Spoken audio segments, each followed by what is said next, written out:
আমি যত তাড়াতাড়ি সম্ভব তোমার কাছে চলে আসছি। এত তারা কিসে? সময় মতো সব করে। কলকাতা আসার পর তুমি অনেক বদলে গেছো। বদলে গেছি আমি? আগে আমাকে ছাড়া এক মিনিটও থাকতে পারতে, আর এখন তোমার কথাবার্তা, লাইফস্টাইল সব বদলে গেছে। কি করে? ভালোবাসা আমাকে ছেড়ে গেল, কিন্তু সাফল্য আমাকে কাছে টেনে নেয়। তোমার বাবার ভয়তে আমি কলকাতা চলে আসি, তারপর বন্ধুদের সঙ্গে এখানে একটা রিয়েল এস্টেটের বিজনেস স্টার্ট করি, দারুণ success pi.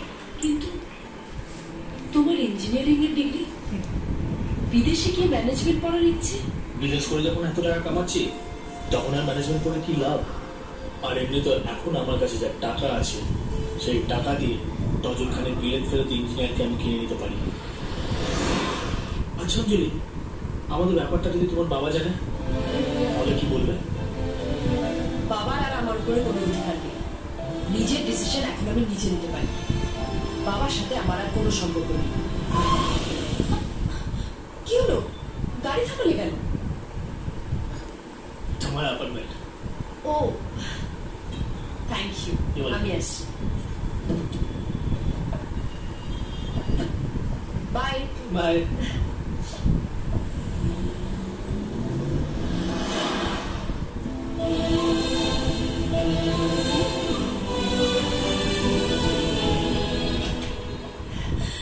Akash, thank you so much. সত্যি তোমার মতো মানুষ হয় না। সরি, তুমি বলে ফেললাম। বেশ করেছে। বন্ধুত্বের মধ্যে কখনো কেউ আপনি বলে? বন্ধু? আজ অব্দি আমাদের সম্পর্কে কোনো নাম ছিল না। চলো আজ এই সম্পর্কটাকে একটা নাম দিই। Let's be friends.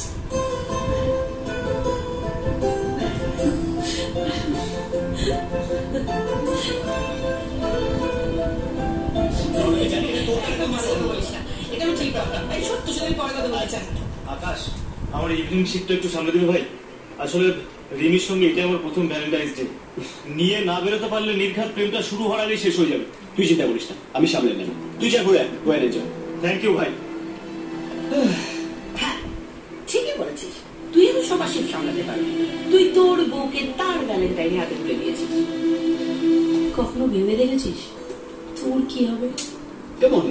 আমার যেটা করা উচিত আমি সেটাই করেছি। সারা হ্যালো। হ্যালো অঞ্জলি। হ্যাঁ বিক্রম, বলো। আর সন্ধ্যাবেলা 7টার সময় পার্ক হোটেলে ভ্যালেন্টাইন্স ডে উপলক্ষে একটা পার্টি আছে।